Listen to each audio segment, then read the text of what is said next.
Hey, speaking of reform, I've advocated that Supreme Court justices should have 12-year terms, and off they go.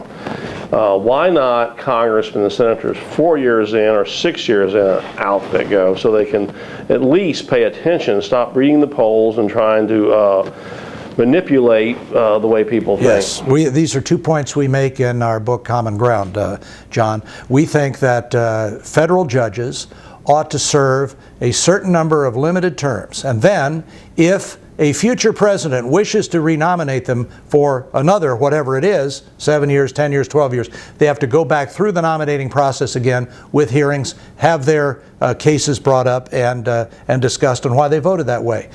We think recycling is good for trash and for politicians, because each left in one place too long begins to emit a foul odor. This is actually of benefit to the public servants. It's like being in an area with a... They'll be better public servants. Exactly. Better than being in an area with communicable disease. The longer you remain, the greater the likelihood of your being infected. And the longer people remain in Washington, no matter whether it's Republican or Democrat, they come to town, first term, they're all excited. We heard this with the Democratic leadership. We're going to be the most ethical administration in history. We're going to be the most ethical Congress in history. It wasn't just a few weeks, they're already cutting corners and making deals.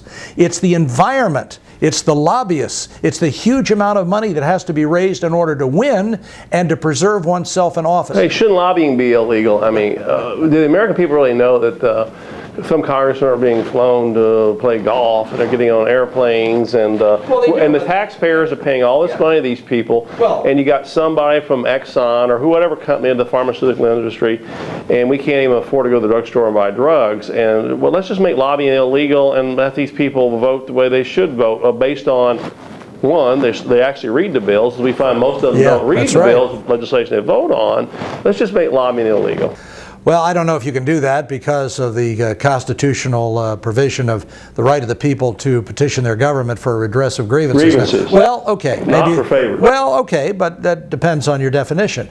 I think term limits is a key, but the biggest key is the people need to pay more attention. We have these big run-ups to the election. We have focusing for 6 weeks maybe before an election. But after the election, and after they're sworn in, people pretty much go back to their own lives. The internet and other avenues of information have opened up a tremendous storehouse where we can actually find out what these guys are doing.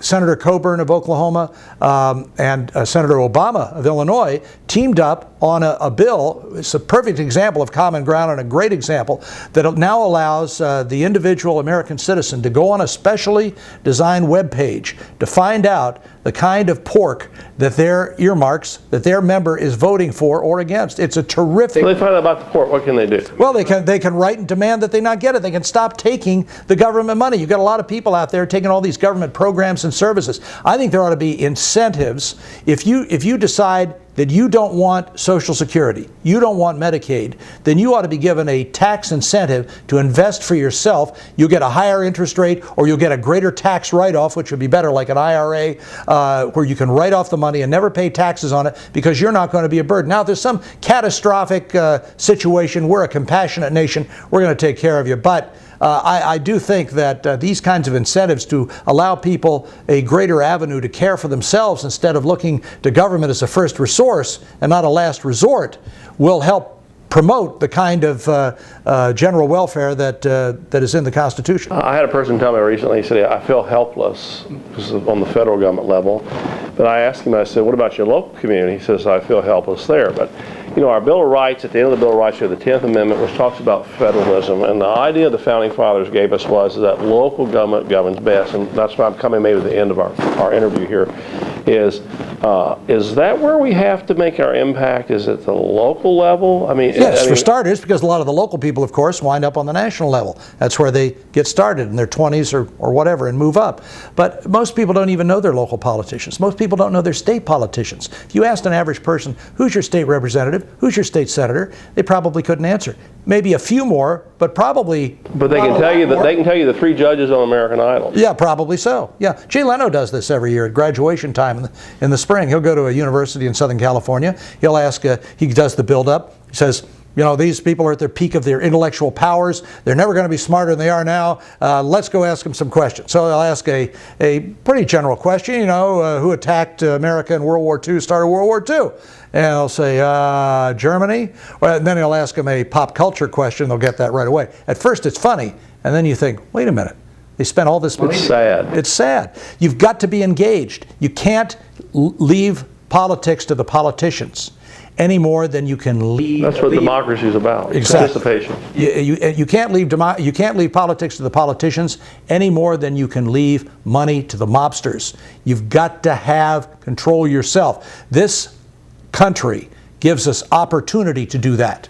If you don't seize the opportunity, or seize the time, as Bobby Seale said, then you're going to let somebody else seize it. Politics and democracy are not static. They're in constant motion, and the people who grab the opportunity are the ones who succeed. Thank you for being on Friendly Fire today, Cal. My pleasure, John.